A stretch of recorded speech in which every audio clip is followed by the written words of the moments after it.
Doğru deyirlər ki, mütaliəyə maraq zəif olan bir ailədə cəmiyyətdə heç bir inkişafdan, maariflənmədən danışmaq olmaz və bu da zamanla ailənin, cəmiyyətin zəifləməsi, geri qalması deməkdir. Sokrat mütaliənin cəmiyyətin həyatındakı önəmi barədə deyirdi. Mütaliə hər bir cəmiyyətin gündəlik vərdişinə çevrilərsə, həmin cəmiyyət xoşbəxt olar.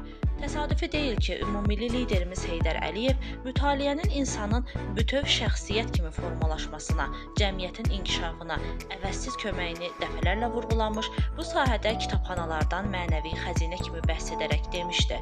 Kitabxana xalq millət üçün müqəddəs bir yer, mənəviyyat, bilik, zəka mənbəyidir. Tariximizi, mənəvi sərvətlərimizi qoruyan, nəsildən nəsilə ötürən məbədlərdən biri də kitabxanalardır. Bugün sizə özündə bir tarix yaşadan 95 yaşlı qocaman Qəbələ kitabxanasından danışacağam. Qəbələ rayon kitabxanası 1930-cu ilin may ayından fəaliyyət göstərir. 1977-ci ildə rayonda fəaliyyət göstərən kitabxanalar birləşərək mərkəzləşdirilmiş kitabxana sistemi kimi fəaliyyətini davam etdirmişdir.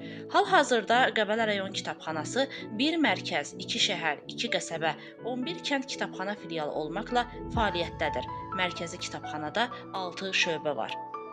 Zəngin kitab fonduna malik kitabxanamızda ümumilikdə 130 min nüsxə kitab mövcuddur.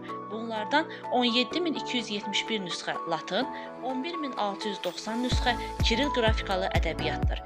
Kitabxananın işi isə tək oxucuya xidmət etməklə bitmir.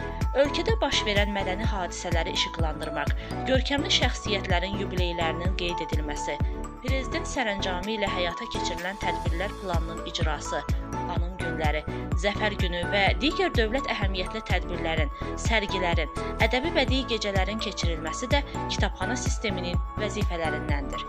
İnsanları kitaba və kitabxanaya cəlb etmək üçün keçirilmiş olan tədbirlər, müsabiqələr hər zaman ictimaiyyət tərəfindən maraqla qarşılanmışdır. Təşkil edilən kitab sərgiləri oxucuların maariflənməsində olduqca mühüm əhəmiyyətə malikdir. Hər bir sərginin təşkilində mühüm əhəmiyyətli informasiyanın oxucuya çatdırılması təmin edilmişdir.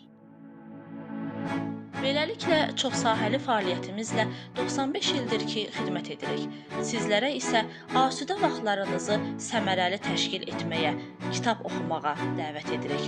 Dahi Azərbaycan şairi Səməd Vurğun demişkən, kitabsız ömrün nə mənası var? Ömrünüzü mənalı yaşayın.